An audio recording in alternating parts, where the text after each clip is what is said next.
from 2 Corinthians chapter 6, verses 11 through 18.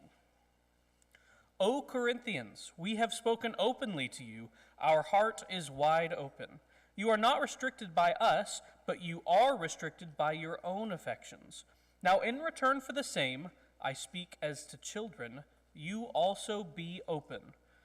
Do not be unequally yoked together with unbelievers. For what fellowship has righteousness with lawlessness? And what communion has light with darkness? And what accord has Christ with Belial? Or what part has a believer with an unbeliever? And what agreement has the temple of God with idols? For you are the temple of the living God. As God has said, I will dwell in them and walk among them. I will be their God, and they shall be my people. Therefore, come out from among them and be separate, says the Lord. Do not touch what is unclean, and I will receive you. And I will be a father to you, and you shall be my sons and daughters, says the Lord Almighty.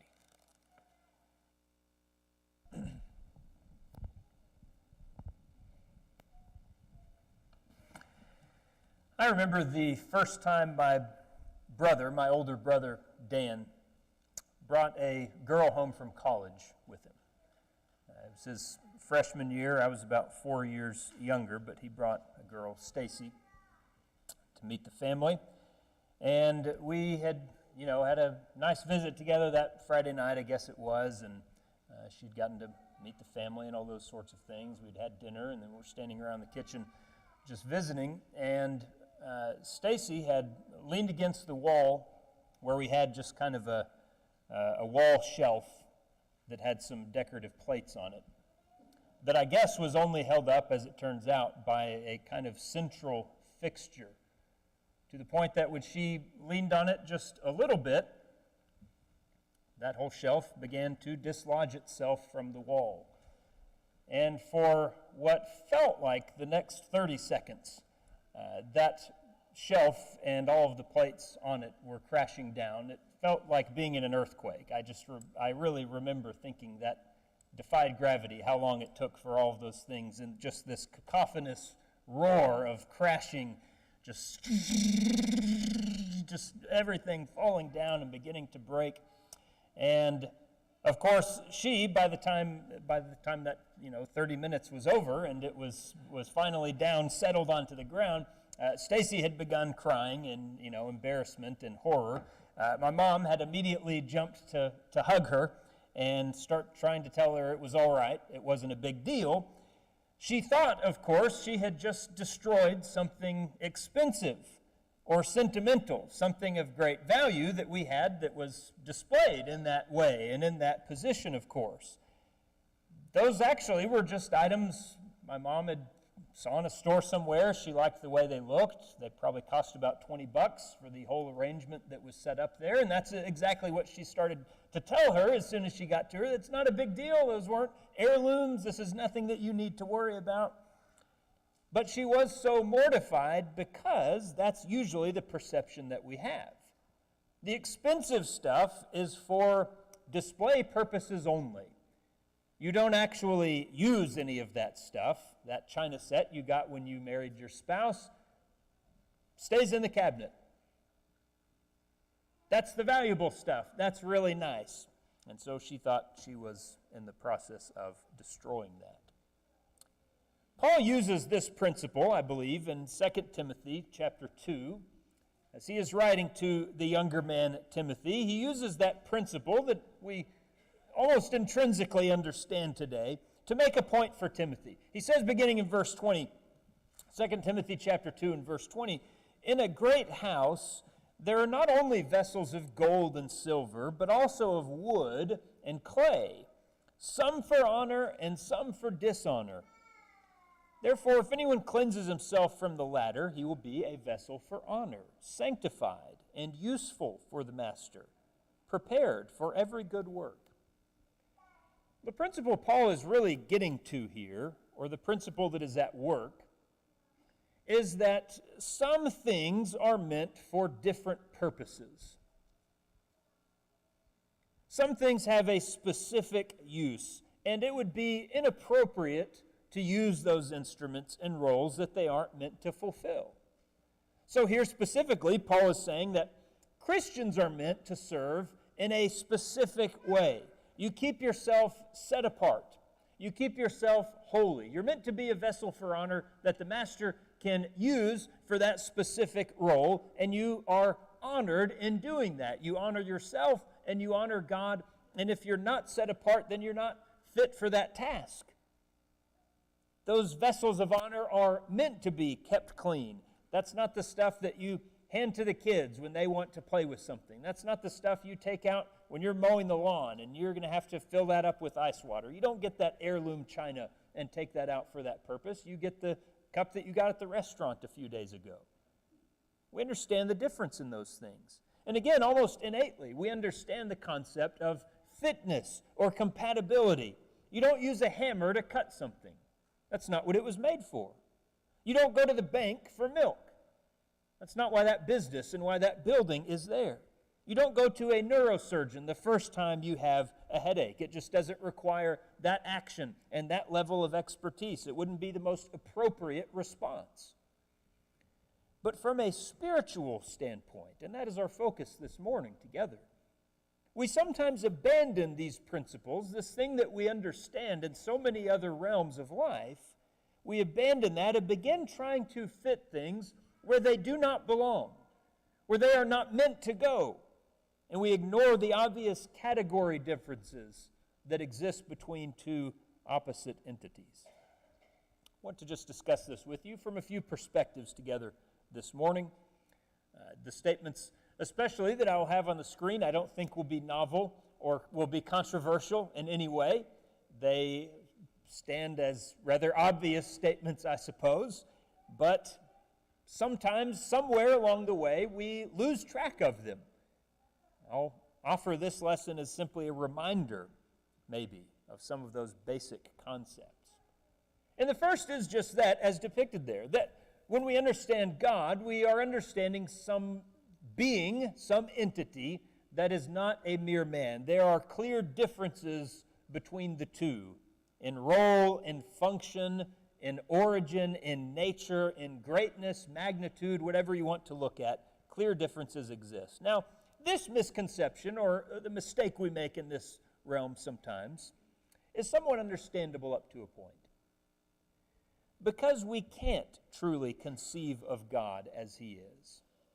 Our minds are so finite and so small compared to Him that it would be impossible to really grasp who God is, what God is. He has revealed Himself in terms that we can understand.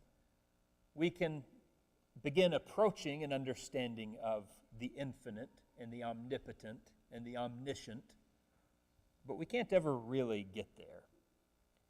The main problem, though, is that at times we simply ignore the distinction altogether. We begin to assume or to fool ourselves into thinking that God is just like us, that He must see the world the same way that we do. He must act with the same concerns in mind that we often carry ourselves. Turn, if you would, to the 50th Psalm. Look at a couple of passages together just for a moment. The 50th Psalm is one in particular. It is a psalm of judgment, both for good as well as bad. God promises deliverance for those who call upon Him in the day of trouble, but He also, at the latter part of the psalm, is pronouncing His punishment, the condemnation against the wicked. And He begins listing a sampling of their crimes, that they are adulterous and they rob each other, they're violent, all the same kinds of things that Israel is usually condemned for. But after giving that sample platter of their crimes and sins, there's this startling accusation in verse 21, Psalm 50 and verse 21. He says, "These things you have done." He's referring to that list he just gave. "These things you have done, and I kept silent. You thought that I was altogether like you, but I will rebuke you and set them in order before your eyes." They assumed, for some reason, that since they approved of theft, God must approve of their theft. Since they committed adultery, God would somehow overlook it and find Himself being okay with that. They slandered their brother, but God would find it in his heart to understand their very good reasons for sin and not really judge it as such. He says of them, "You thought I was altogether like you. You assigned to me your own motivations. You assigned to me your own understanding of the world. You assigned to me all of the traits and qualities that you have yourself or that you wish you had yourself. You've just made me in your own image. You've put things directly backwards." Do we remember that God is not altogether like us? Sometimes we err in permissiveness. That's really what Israel was doing in Psalm 50. Towards ourselves or maybe towards those that we love, we just come to the conclusion that he probably sees this like I do. He's probably going to call this the same way I am, and if I feel like I can get away with this or want to be able to get away with this, I will make some room in my mind to have God approve of this as well. We figure there must be some excuse that he will accept so that we can continue in our sin because we've managed to generate an excuse that we are comfortable with. On the other hand, we err at times not in permissiveness, but in harsh judgment. Since we have such a hard time forgiving evil, we come to assume that it must come with great difficulty to God, too. We don't love ourselves. Maybe we even hate ourselves. So how could God ever feel differently about me? He has seen everything I've done. Some of it is truly awful. Some of it I might feel is unforgivable. How would he look upon me any differently? How would he possibly look upon me in love? One of the familiar passages or statements that captures the mystery of God's greatness and our smallness is from Isaiah 55. You've probably read those verses in Isaiah 55, beginning in verse 8. God says there, "My thoughts are not your thoughts, nor are your ways my ways." He uses the imagery of heaven and earth, sky and ground.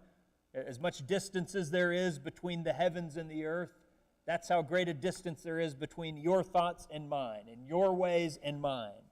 We're familiar with that distinction that God is setting up, that the two of us in some ways are nothing alike. But do you remember the context of that statement in Isaiah 55? In verse 7 that immediately precedes that, here is what God says.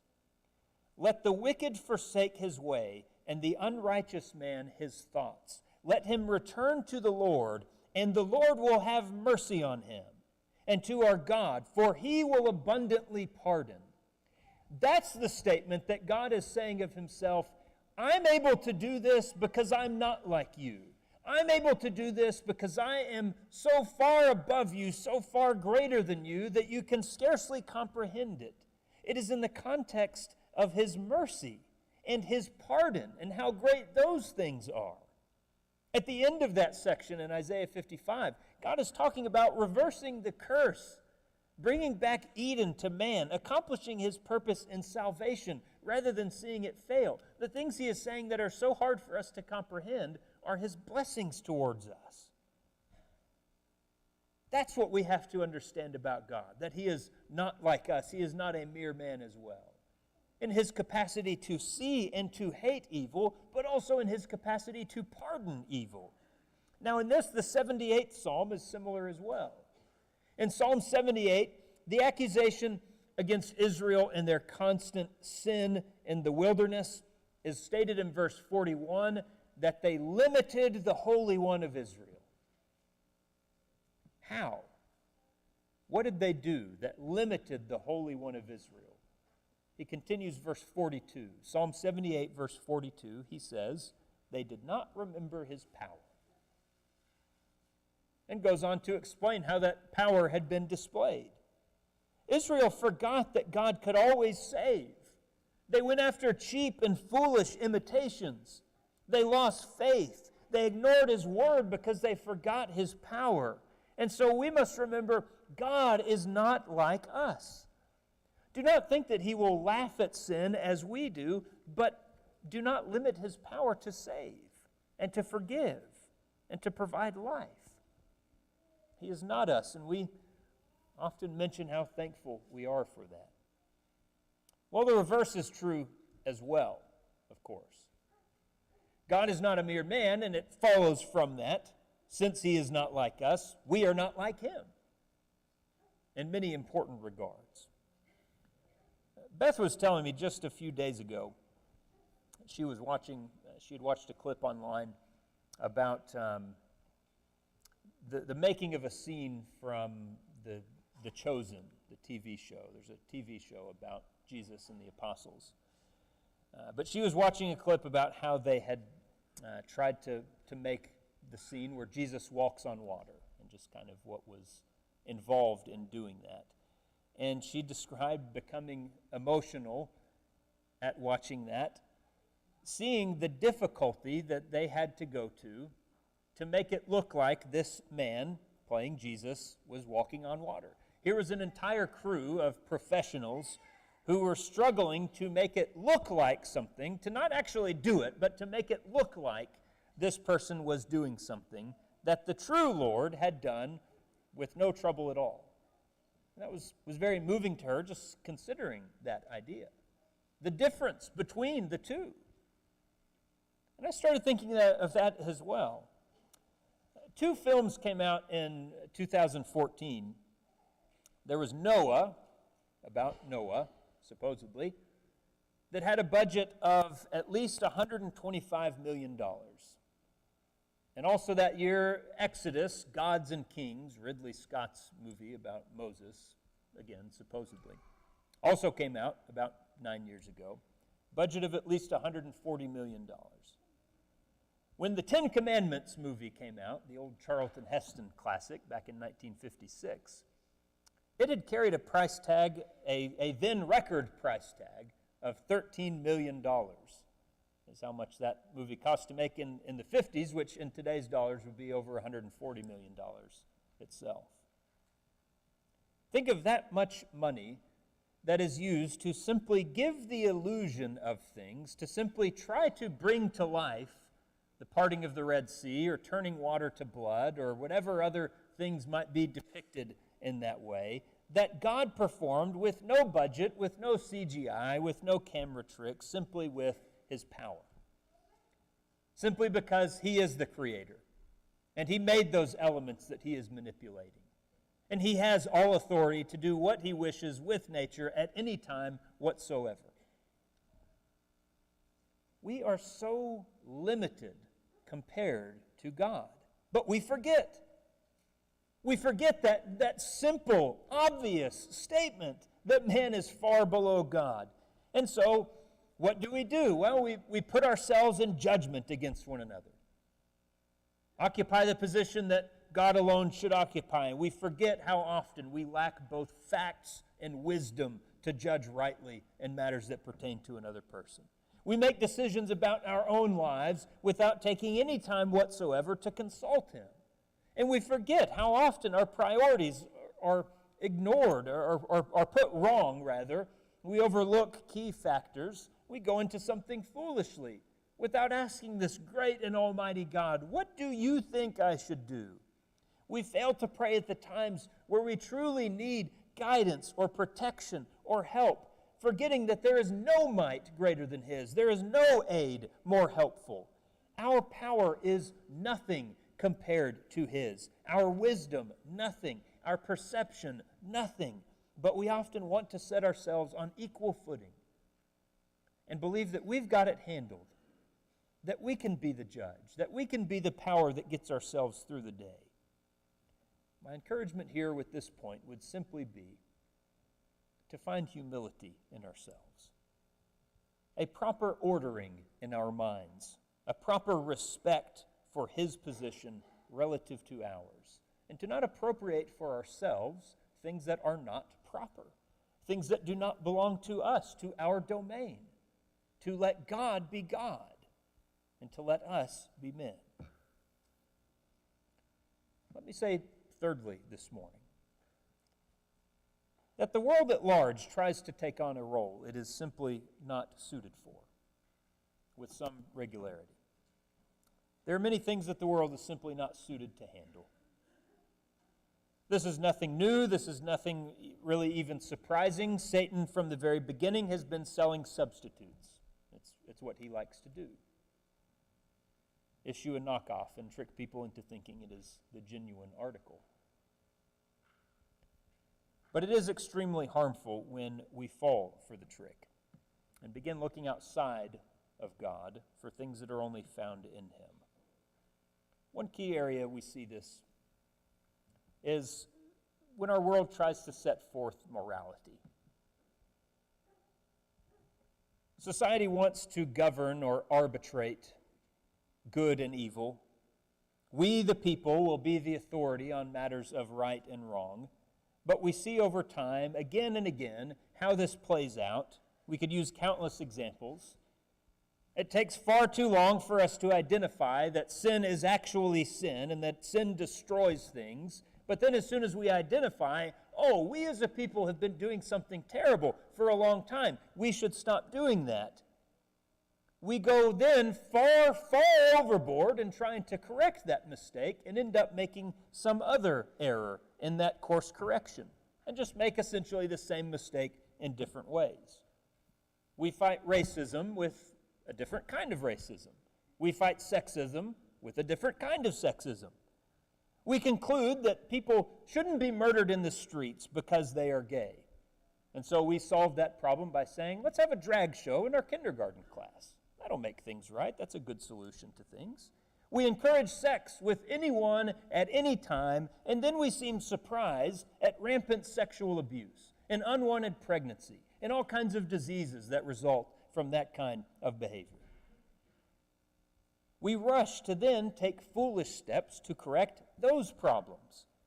Over and over in almost every arena we can see where society tries to moralize of its own wisdom, we're just flailing around in the dark, going back and forth to one extreme of stupidity after another. And my point is this: of course that's what happens. Of course that is what's going to take place. The world can't make sound moral judgments because that is not its role. It's not something the world is equipped to do. It's simply not within our power. Twice in the Proverbs you see this statement made. Maybe it's repeated for emphasis, I don't know. In chapter 14, verse 12 and 16:25. There is a way that seems right to a man, but its end is the way of death. That's maybe a statement of some familiarity to us. And it's getting to the same point we have just made. We try to concoct in our minds what is right and what's good, and we become our own standard of good and evil. We have our own code of conduct that we think if everyone followed this, we'd be fine. And when it is not founded in biblical principles, when it is not founded in the will of God, it's foolishness. And it will be exploited, and it will lead to a new, different, mutant brand of foolishness. And that will spawn off into all kinds of other sorts of foolishnesses. It just becomes this exercise, again, in flailing around in the dark with no hope. Christian, please, do not look to the world for things that it cannot and will not ever provide. This world is not the answer. There's no true and lasting fulfillment to be found in the things that this world itself offers. There is no moral enlightenment and wisdom to be found within the world. There's no salvation to be found in the world. We offer medicines and diets and exercises and self-help and everything else that we know to come up with, but we have no answer for how to overcome the end. We understand this point, again, innately, intuitively. When you do things to improve your health, when you do things to prolong your life, we understand it's just that. It's prolonging. No one is selling a product at the supermarket that says, if you buy this brand of yogurt, you're not ever going to die. They'd get sued if they did that because it wouldn't be true. No, we say this might make me healthier. This might make me feel a little better. But no one is getting out of this life alive with the things that this world has come up with. why do we keep looking in the wrong place for the things we truly need? We have this need that is created within us, this eternity that God has put in the heart of man, and we try to fill it with the things that do not come from God. It's inappropriate. It's using the wrong vessels for the wrong purpose. And once again, with our final point here, we see this road going both ways. We are foolish to look to society or technology or government or people or whatever it might be for things that are possessed only by deity. But we're likewise foolish to try to make His kingdom and His church the place where all worldly needs and desires can be met. We switch one thing out for the other and end up putting things backwards. The church is lost when we become too much of the world. When we decide that we'll just be like everything and everyone else. The world likes to be entertained, so we'll go into the entertainment business. Make worship a concert. Focus on the experience. Get everyone excited. That'll help. It's what people want. It's what the world likes. The world likes having activities, right? People, especially 2023, America, we want to be busy. We want things going on. We want something that's going to fill the calendar. Rec sports for the kids. All sorts of social functions to fill up the evenings and make us feel busy. So that's how we'll draw people in. That's what the church should be about. Add in a few minutes of religion and, well, a primary focus on fun and self-fulfillment, bread and circuses. There you go. Please believe me, and please don't misunderstand. I realize and I understand the need for reaching people in a variety of ways. I understand and appreciate the need for a community of God's people to truly be a community that lives their lives together. I understand the need to have church be something that we don't just do in one building on Wednesdays and Sundays, but something that occupies our entire lives. This point I'm making here isn't a reaction to us having a potluck on Sunday.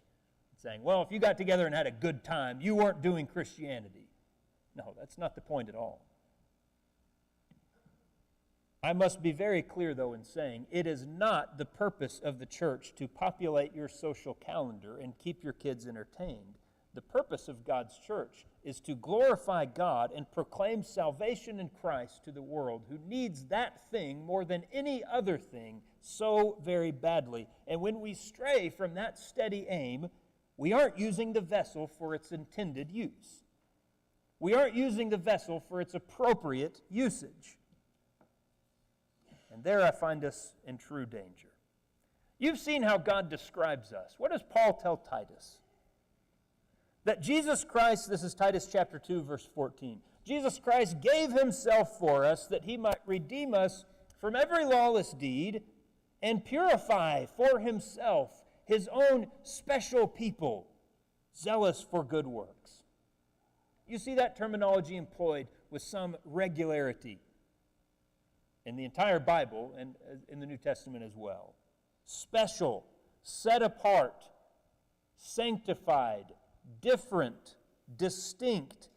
The passage we began with this morning from 2 Timothy chapter 2, where he's talking about vessels of honor, vessels of dishonor, that begins actually in verse 19. The solid foundation of God stands, having this seal: the Lord knows those who are his, and let everyone who names the name of Christ depart from iniquity. Michael read for us from 2 Corinthians 6. He quotes Isaiah there in saying what so much of the Bible gets at. Depart from among them. Come out from among them. Come out from the world and come to me. Depart from something. God's picture of his kingdom that he gives in Micah chapter 4, Isaiah chapter 2, that you would see playing out in Acts chapter 2 in its fulfillment. His picture of his kingdom is all these many nations flowing to Zion. It's comprised of people from the whole world, but they are those who have left the world behind and are joining on to something new. They're becoming part of something distinct and different. This need for holiness, separateness, is foundational for the church. We are not meant to resemble the world. We are meant to be set apart and distinct because we serve a different and special purpose.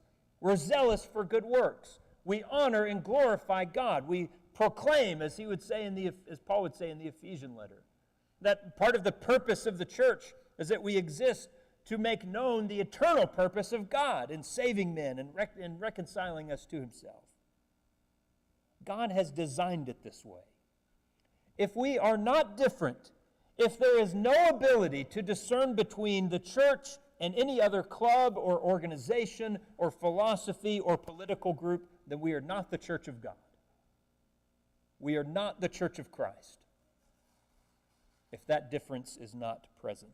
We aren't special, we aren't holy, we aren't fulfilling our role if there's no difference. Yes, we need to reach people with the gospel. We need to find whatever way in it might be to reach someone's heart with the truth of Jesus Christ, his death, his resurrection, his ascension to stand at the right hand of God so that he can make intercession for us as our high priest. We need to reach people with that truth. But please be aware that people recognize a counterfeit. They recognize a fake. My best friend from fourth grade all the way through graduation, Jaime Mayo. We did everything together. We went everywhere together. I went on trips with him. I remember on one trip, his older brother, Moses, was with us, and he was a vegan.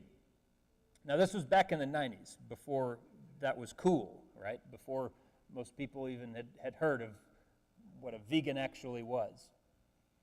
But I distinctly remember, I'll never forget, being offered and foolishly accepting a bite of his vegan bacon. Now, you're laughing at the concept as well. No offense if you like this sort of thing. To each their own. I don't have anything against enjoying the worst food that exists. If that's what you want to have, it's more for you, less for me. We all end up happy. But that was exactly my opinion of it. It was the worst thing I'd ever eaten. I don't know, it was made of, soy, tofu, I don't know what it was, but it wasn't bacon. It was vegan bacon. And this, to me at least, is a common problem with a lot of the healthy foods that try to have it both ways. I don't really know what gluten is, what it's supposed to taste like, I don't know. But I want it in my bread, and if it's not in there, I don't want it, and it's not going to taste good. I don't want a chocolate bar that doesn't have sugar added. I want a chocolate bar that has extra sugar added, like give me the stuff you took out of the healthy one and put it in mine and then put it in my mouth. That's what I want. I've tried those things and have come to the conclusion, if I want to eat junk food, I'll just eat junk food. And if I want to eat healthy foods, I'll eat real healthy foods. I'll eat a salad. I'll eat raw vegetables. I'll eat, meat that hasn't been processed. I'll do the stuff that's something real. We understand a counterfeit, a pale imitation that's trying to look like something it isn't, and often reject that. Most reliable reports that I have seen any time in the last several years that examine the reasons so many young people are leaving religion, so many young people are leaving the church, will point out that one of the key reasons for this mass exodus is that young people have a sense of the compromises within their churches. They perceive that the leaders, the organizers, their elders and pastors and preachers and worship leaders, whoever it might be, they perceive that those men don't really believe they have anything unique to offer. And that they're trying to motivate and involve and bring in these young people by giving them a pale imitation of something that the world specializes in. Sure, you put on a rock concert for the people on Sunday morning and call it worship, But those people went to a much better rock concert on Saturday night and enjoyed that a lot more. You can say, give them a fun party with their youth group, but they have even more fun parties with the rest of their friends that they've chosen for themselves. You can give them memorable, pithy statements about God and substitute that for deep Bible study that actually reveals some truth, but they can get 15-second entertaining sound bites anytime they open TikTok on their phone, and that's exactly what they do. So when you're trying to appeal to them, and this is true for adults as well, of course, maybe it's just more true for young people, I'm not sure, more obvious for young people. When you try to appeal to people by putting a spiritual thing in worldly clothing, they just recognize that for the cheap knockoff that it is. And say, well, if I want music and fun and good times and entertainment, I'll just go to the things that specialize in music and fun and good times and entertainment. I'm not going to go to church to get that. Show me something that's unique. And these people end up growing up disillusioned with that pale imitation of the world that they find in their church. We have created a very backward society, if you really think about it. How many thousands of people in the world today go to church when they want to be entertained? And when they want to find out what they should think and feel about the world, they get on Twitter and see what actors and singers are saying about it. We're using the wrong things for the wrong purpose. This is like having over the president and you use the Dixie plates and the Solo cups. And then when it's time to have the kids play their tea party, then you use that heirloom china and it ends up getting broken all over the floor. We're using vessels of honor for dishonorable things and vessels of dishonor for the honorable things. It's backwards. Well, preacher, what's your solution? What do you do? I can only give mine. I believe it's the Bible's as well. But from my mouth, what's the proposed solution? Embrace what God in His omniscience has made. See His plan for His people that involves a distinction from the world through good works, through love, through honor and sacrifice, through moral excellence, through character and virtue and nobility, through forgiveness towards each other and patience towards each other, through faith and hope in times of challenge rather than despair, through wisdom from divine sources instead of human ones. That is what we have that is different. That is what we have that is unique. I remember very little from my marketing classes that I took in college. Believe it or not, I have a college degree. I know a lot of you would cast aspersions at the place that would give me one. But I got my degree in marketing. What I do remember from those is you want to find what you have in your product that sets you apart. You perform an analysis of your product, your market that you're trying to reach, what your competitors have, and you find out your relative strengths and weaknesses. If we can make it cheaper than everybody else, then tell people that, look, we're the cheap one. If you can make it better than anybody else, you tell them we've got the best quality. But you tell them why yours is different, why yours is better in some way. And if we as the church aren't able to tell people why the gospel of Christ is better than what they're getting from the world, we've totally lost the plot. We have to be very clear and very firm in providing that hope to the world. Give the world an alternative to the horrible, festering mess that they find among them on every other hand. Send the light. Proclaim liberty to the captives and sight to the blind. Hold forth that lamp that might illuminate the way forward and lead their steps to life in Jesus Christ. That's what we offer.